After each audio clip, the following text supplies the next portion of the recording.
Oke, tinggal satu mahasiswa lagi yang belum gabung. Jadi lanjut aja dulu. Eh, ini sudah mulai kelihatan kan dibagi dalam beberapa zona pengecorannya. Suara Bapak kedengaran nggak? Terdengar, Pak. Oke, terima kasih. Ini sudah gabung semuanya. Mungkin sebagai informasi, kita minjumnya sampai Jum ini aja ya. Nanti dilanjut lagi minggu minggu depan ya. Jadi selesai tidak selesai ya 1 Jum ini aja ya. Oke, sepakat ya? Sepakat, Pak. Oke ya. Jadi nanti nanti akan berakhir sekitar jam 17.45 atau 48 gitu.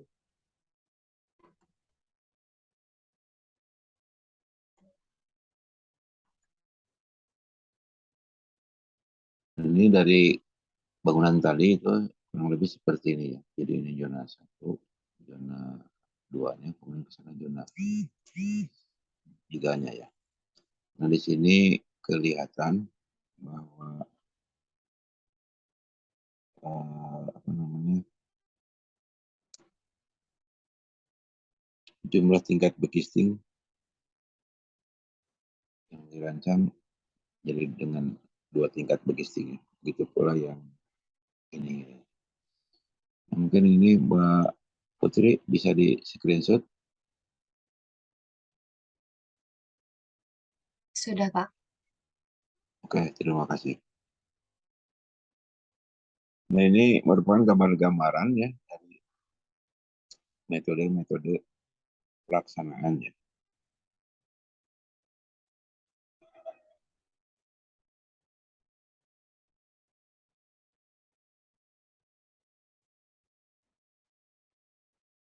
Ini kalau berlanjut ya seperti ini kan ya, pembagian zonanya itu.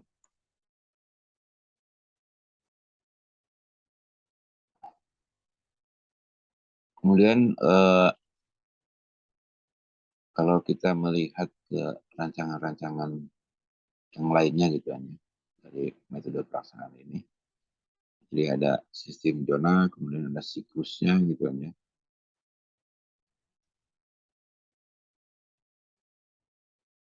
Ini contoh dari beberapa proyek ya. Jadi dalam gambar ini diperlihatkan ada 4 zona gitu. Nah ini kalau diperhatikan mengenai volume betonnya gitu. Nah beton untuk uh, pengecoran gitu aja. Nah ini kan berbeda-beda ya dari tiap lantai ya, tiap lantai. Memang ada yang melebihi apa sih? Melebihi produktivitas gitu kan ya. Nah ini karena sudah dirancang dari awal yang nggak jadi masalah gitu kan ya. Jadi artinya lebih dari 100 meter kubik beton, berarti itu sudah dirancang di awal akan ada biaya tambahan untuk lembur misalkan. Nah ini bahkan yang ini uh, lebih dari berapa? Lebih dari 200 meter kubik gitu. Nggak jadi masalah gitu. Asal dirancang dari awal. Nah ini contoh-contoh yang lainnya lagi. Uh, di sini ada cetakan sirwalnya agak lebar seperti ini. Ini kalau cetakan-cetakan seperti ini di dalam perancangannya itu diperlukan alat angkut dan alat angkat. Nah ini tulangannya dirancang menembus 2 lantai gitu. Jadi bukan per lantai supaya lebih efisien jadi per 2 lantai.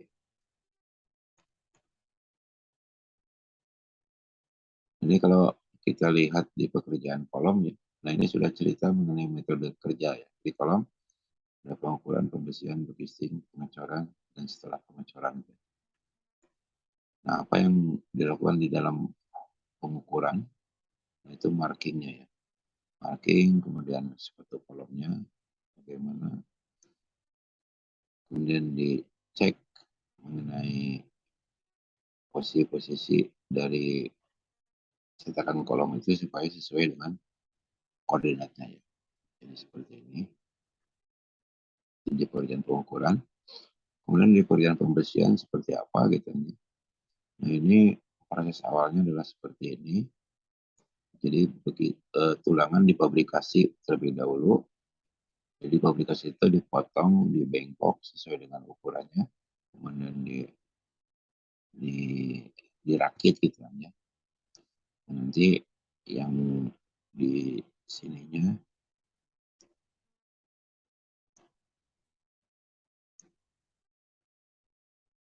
yang ini diangkut untuk bisa dipasang gitu ya, untuk bisa dipasang.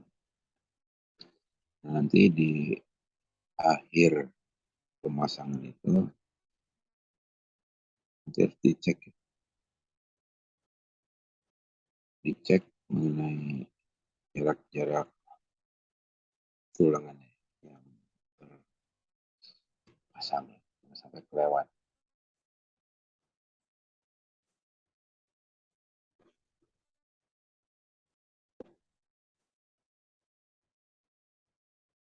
Nah, kalau tulangannya sudah selesai dikerjakan dan dicek sesuai rencana, ini bagian bawah ininya dibersihkan ya, karena nanti akan tertutup oleh cetakan bekisting ya.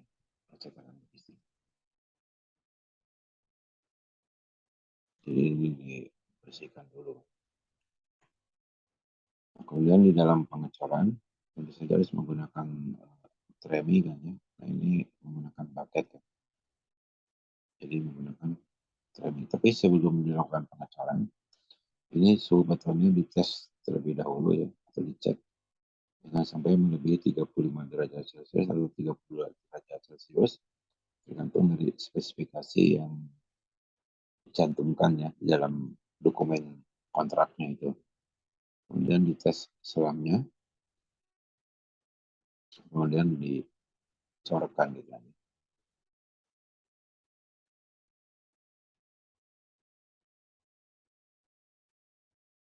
Nah, ini kalau sudah dicor harus dilakukan dirawat, dirawat. Nah, mungkin di sini yang perlu dipahami oleh kita, ini kan mau ditutup ya dengan bekisting. Dengan bekisting, kemudian akan dilakukan pengecoran seperti ini. Nah, ini kan kategorinya beton lama kan. Jadi yang ini beton lama.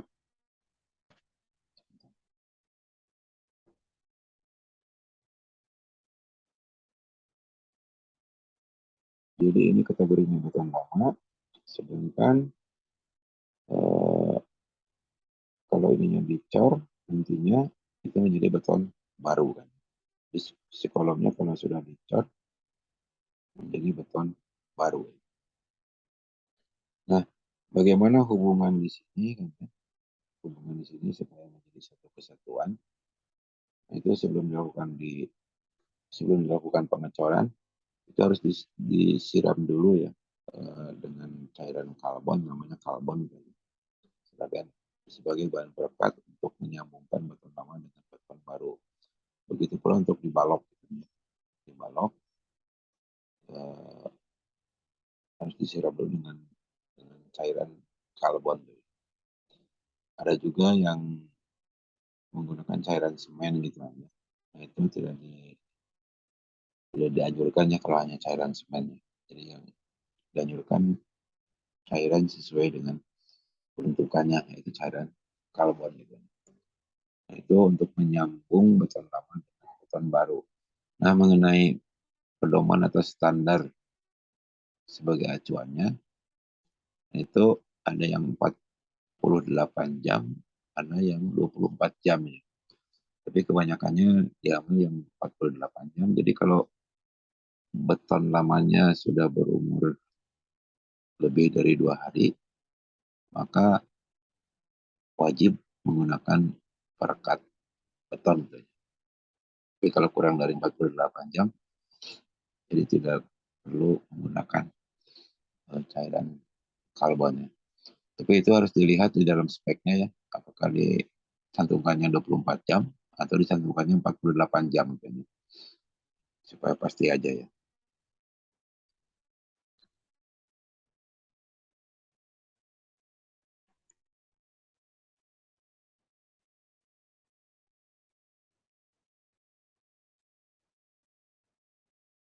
Ini bisa dihapus ini.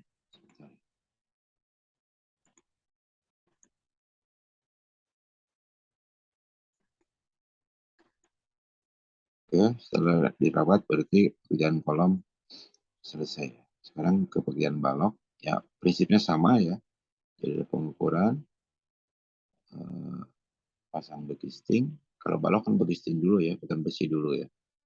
Beda dengan kolom. Kalau kolom harus besi dulu, baru bekisting. Jadi kerjaan balok dan lantai, bekisting setelah pengukuran, bekisting besi dicor, dan setelah pengecoran harus dirawat.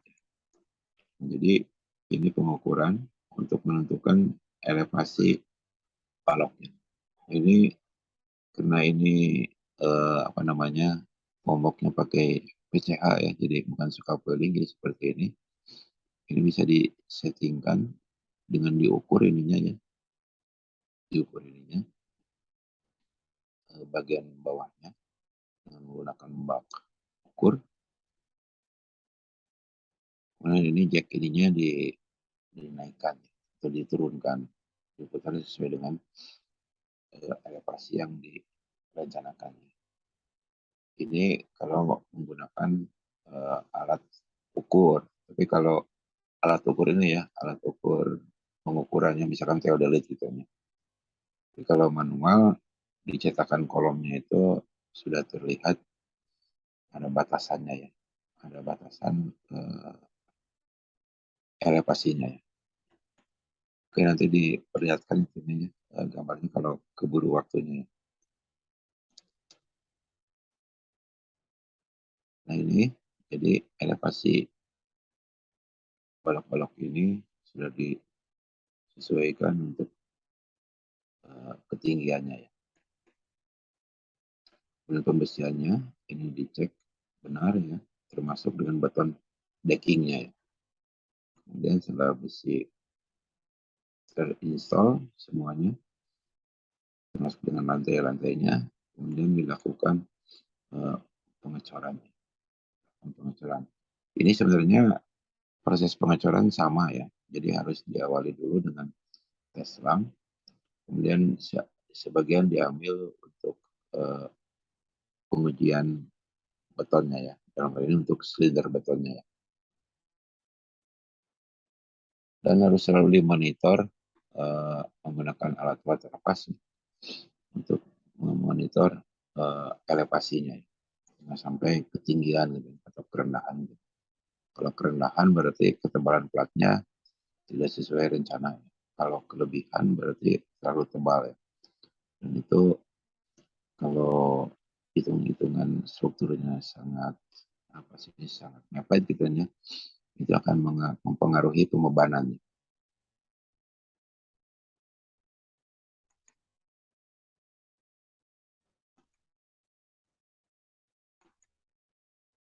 Nah ini setelah dilakukan pengecoran, itu saja harus dilakukan uh, perawatan.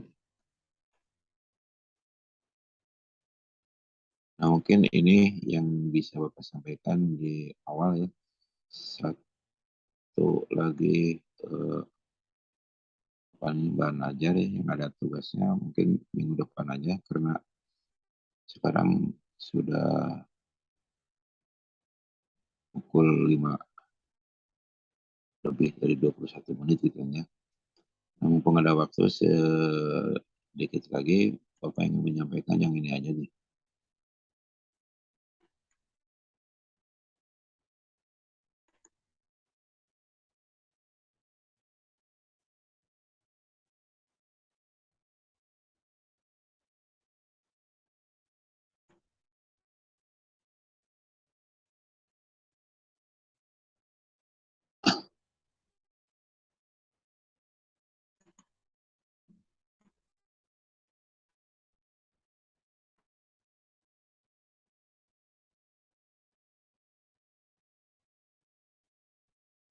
Nah, di sini kursornya kelihatan ya.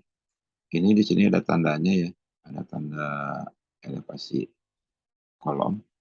Jadi biasa dibuat per 1 meter elevasi ini untuk sebagai pedoman kalau mau menentukan elevasi balok dan plat lantai ya. Nanti ada gambarnya yang agak, nah ini, terlihat ya,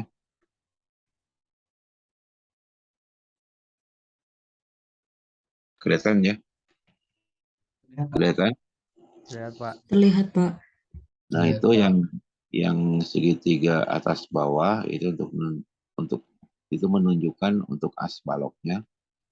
Sementara segitiga yang ke arah horizontalnya itu menunjukkan untuk elevasinya, elevasi balok nantinya atau elevasi plat lantai. Nah ini kalau diukur secara manual ya. Tapi kalau kita menggunakan alat ukur, nah itu bisa dilakukan dengan bak ukur ya, dengan memutar-mutar jacknya di bagian atas. Nah kira-kira untuk pengukuran kolom seperti itu, sebelum diakhiri, ada yang ingin disampaikan dulu nggak? Ngomong masih ada Zoom sekitar 20 menitan lagi.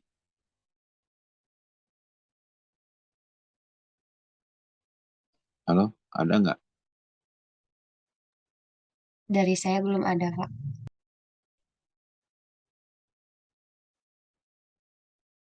Ayo, yang lain.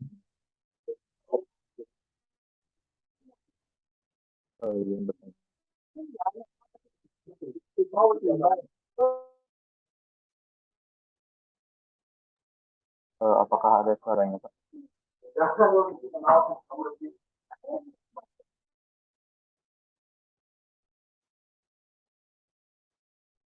Halo, ada yang disampaikan nggak?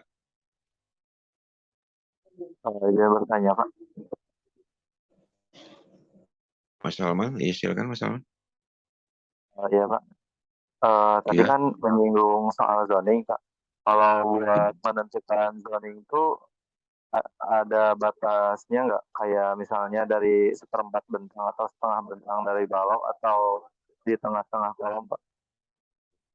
itu nanti di pemutusan ya, di pemutusan pengecoran itu. Nanti akan disampaikan ya. Eh, Memang harus melewati tumpuan ya. Nah, yang dimaksud dengan tumpuan di dalam pelaksanaan itu bisa balok, bisa juga kolom ya. Jadi harus melewati tumpuan. Maksimumnya adalah 1/4 bentangnya.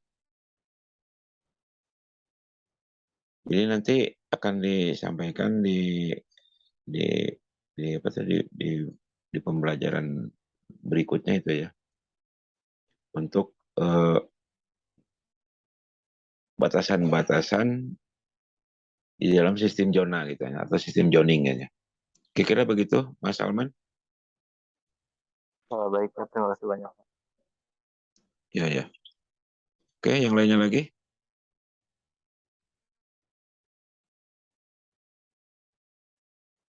Ini Mas Dito, gimana Mas Dito?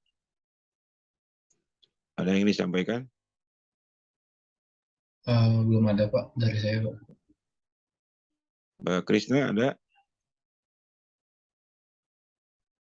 Ada, Pak. Iya, ada yang ingin disampaikan nggak? Tidak. Dari saya tidak, Pak. Cukup dulu ya. Iya, Pak. Iya, oke. Baik, kalau tidak ada lagi yang ingin disampaikan, kita akhiri saja perkuliahan hari ini. Terima kasih atas perhatiannya. Semoga kita semua selalu diberi kesehatan. Amin. Amin. Ini yang tadi moto mohon di-share di grup aja ya.